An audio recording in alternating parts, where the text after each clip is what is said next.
everyone, welcome back to our YouTube channel Forward Studies. My name is Shanu Ahlawat और बहुत ही ज़्यादा लंबे समय से हमारे चैनल पर कोई भी वीडियो या अपडेट हमने नहीं डाली है. I am so sorry for that. But अभी आने वाले टाइम में आपको बहुत सारी इंफॉर्मेशन और अपडेट्स देखने के लिए मिलेंगी. तो इस वीडियो में हम काफ़ी सारी कुछ इम्पोर्टेंट चीज़ें डिस्कस करने वाले हैं, इसलिए मैंने ये वीडियो शायद थोड़ा सा लंबा भी हो जाए. इसके लिए सबसे पहली जो बात है वो ये कि आज है 17 अक्टूबर.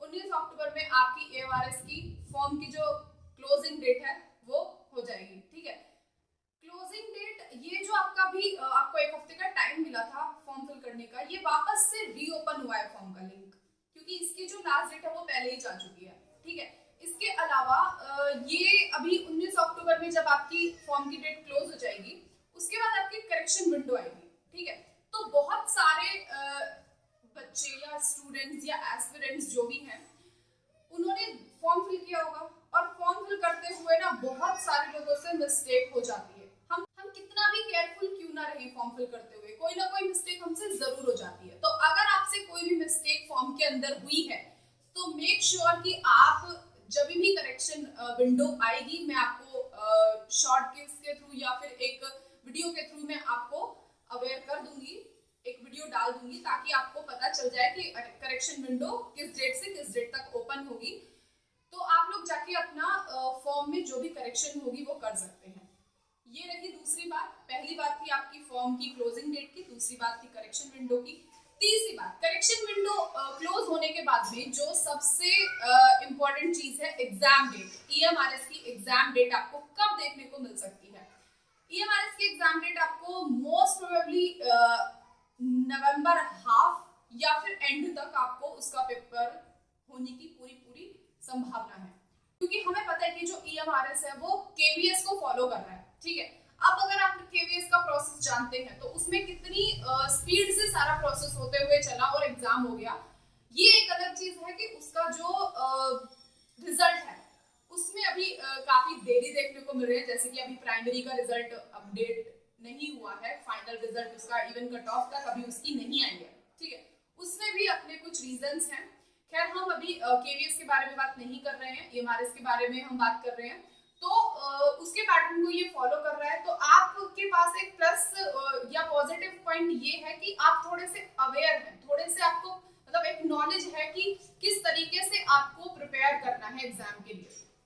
और अगर EMRS में जो भी लाइब्रेरियन का स्टूडेंट है उसको ये तो पता है कि उसने अभी पहले, जैसे कि आपने NVS का एग्जाम दिया होगा, KVS का दिया होगा, DSSB का दिया होगा, तो इस पूरे एक एग्जाम देने का प्रोसेस जो था या इसका लेवल था, पेपर का जो लेवल था वो आपको पता चल गया है कि किस तरीके का है. तो आप थोड़े से एक नेक्स्ट लेवल पे आप लेके चलेंगे अपनी प्रिपरेशन को. दूसरी चीज की अभी जैसे कि हमारा पूरा एक प्रोसेस समझ में आ गया, अब आपको करना क्या है कि अब से लेकर नवंबर तक आपकी एक स्ट्रैटेजी होनी चाहिए. किस तरीके से आप अपने सिलेबस को कवर कर रहे हैं, किस तरह से आप उसको रिवीजन में उसके कितना टाइम ले रहे हैं, कितना आप क्वेश्चंस को प्रैक्टिस कर रहे हैं, कॉमन पेपर को आप कितना टाइम दे रहे हैं. तो ये भी आप पे डिपेंड करता है कि आप किस तरीके से अपने सब्जेक्ट्स को पूरा करने की मतलब पूरा कर किस तरह से कर रहे हैं, या आप किस सब्जेक्ट को कितना टाइम दे रहे हैं, या आप मेन सब्जेक्ट को कितना टाइम दे रहे हैं, कितना आपने प्रीवियस ईयर क्वेश्चन पेपर लगाया है. ठीक है, अब जो यहीं से एक पॉइंट और इम्पोर्टेंट निकल के आ रहा है वो ये कि हमने NVS का पेपर देखा है, हमने KVS का देखा है, हमने DSSB का पेपर देखा है. अभी आने वाले टाइम में 2024 से पहले आपको इस वैकेंसी के अलावा और कोई वैकेंसी देखने को नहीं मिलेगी. ठीक है, क्योंकि अगर इलेक्शंस हो जाएंगे तो उसके कम से कम 2 साल बाद फिर कोई भी वैकेंसी आपको देखने के लिए मिलेगी. ठीक है, और अगर अभी के लिए हम बात करें तो जो भी फॉर्म आपने फिल किए उन्हीं के एग्जाम आप दे सकते हैं. KVS में आपका 2 साल बाद अभी देखने को मिलेगा हमें, NVS में अभी वैकेंसी हुई है, DSSB का अभी तक रिजल्ट नहीं आया है जो लाइब्रेरियन का एग्जाम हुआ था. ठीक है, तो अभी सिर्फ हमारे हाथ में ये वैकेंसी है. तो आपको ये एक यहाँ पर एक चीज आप इससे भी मोटिवेट हो सकते हो कि बहुत सारे जो भी मतलब बेहतरीन जो लोग होते हैं ना, जो प्रिपरेशन कर रहे होते हैं, उनका किसी ना किसी में से सिलेक्शन हो चुका होगा. तो अभी जो आपका कंपटीशन है वो एक लेवल कम है, क्योंकि अगर बहुत सारे एस्पिरेंट्स होते और एक ही जगह पे वैकेंसी निकली होती तो हमारा जो कंपटीशन था वो बहुत हाई होता। लेकिन अभी क्योंकि हमें पता है कि डिफरेंट जगहों से जो वैकेंसी आई है वहां पे काफी सारे लोगों का पेपर निकला होगा, तो एक लेवल हमारा कम है, तो जो बाकी बचे कुछ लोग हैं वो यहाँ पे सेटल हो ही जाएंगे, ठीक है, जिन्होंने अच्छे से प्रिपरेशन की है। तो एक तो चीज ये कि आप अपनी प्रिपरेशन को एक और लेवल आगे लेके चलते जाइए, ठीक है।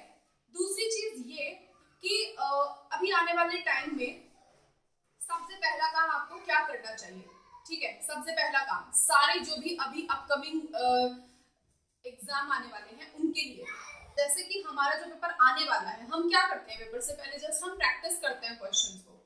तो जैसे आपका केवीएस का पेपर था, एनवीएस का था, डीएसएसबी का था, इसके अलावा जो आपके अदर उसमें स्टेट में पेपर हुए हैं, उन सबको एक बार आप इकट्ठा करके उन सबके रट्टे लगा दो। आपके कम से कम 30 क्वेश्चन वहां से निकल जाएंगे।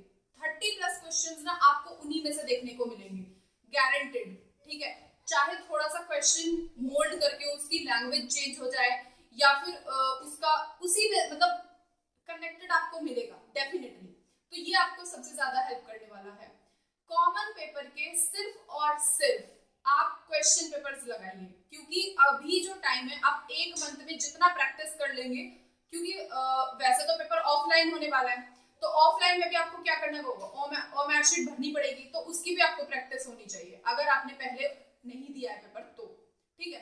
तो ये एक इम्पोर्टेंट चीज है कि आप क्वेश्चन पेपर्स लगाइए। इसके अलावा ईएमआरएस के लिए अगर आप बेस्ट बुक की बात करो तो देखो, बेस्ट बुक कुछ नहीं होती है, आपके पास जो भी बुक है ना आप उसको रिपीटेडली पढ़िए। हाँ, हम ये कह सकते हैं कि जो क्वेश्चन पेपर का रेफरेंस है वो मोस्ट ऑफ दी किस बुक से कनेक्ट हो रहा है ना। तो उसके लिए मैं आपको नेक्स्ट वीडियो में एक बुक सजेस्ट कर दूंगी, आई होप कि वो आपको डेफिनेटली हेल्प करने वाली है, ठीक है। उसके बारे में हम बाद में बात करेंगे। ये भी मैं आपको सजेस्ट कर दूंगी कि आप उस बुक को कैसे ले सकते हैं, क्योंकि जितना मुझे पता है कि उस बुक की अवेलेबिलिटी अभी शायद ऑनलाइन नहीं है, तो आप कहाँ से जाके ले सकते हैं वो हम नेक्स्ट वीडियो में डिस्कस करेंगे। इसमें जो हमारी इंपॉर्टेंट बातें थी वो यही थी कि जो लास्ट डेट है वो कब होने वाली है, करेक्शन विंडो ओपन होगी, उसके बाद एग्जाम डेट कैसे होगी, या अपनी स्ट्रैटेजी क्या रख सकते हैं एग्जाम क्लियर करने के लिए। इसी के अलावा आपको आने वाले टाइम में इस चैनल पर इंटरव्यूज देखने को मिलेंगे लाइब्रेरियंस के, ठीक है। जैसे कि डीएसएसबी लाइब्रेरियन में 2 लोग अभी से हमने कनेक्ट करने की कोशिश की है, तो आई होप कि हम उसका इंटरव्यू लेके या फिर एक सेशन रख के जस्ट बातचीत करके आप लोगों तक पहुंचा पाए कि उनकी जो प्रिपरेशन थी वो कितनी थी, उन्होंने सब्जेक्ट को कितना टाइम दिया, कहाँ से पढ़ा, या कितना उन्होंने स्कोर किया, क्या उनकी रैंक थी। ये सब चीजें हम डिस्कस करेंगे जो भी हमारी इंटरव्यू वीडियो आएगी। उसी के साथ आपको चैनल पर और भी बहुत सारी चीजें देखने के लिए मिलेंगी, ठीक है। जैसे कि बहुत सारे अभी जो पेपर हुए हैं उनको सॉल्व कराना चैनल पर शुरू किया जाएगा। ये कुछ इंपॉर्टेंट पॉइंट थे जो इस वीडियो में डिस्कस करने थे। So stay tuned for more videos and thanks for watching this video. Thank you.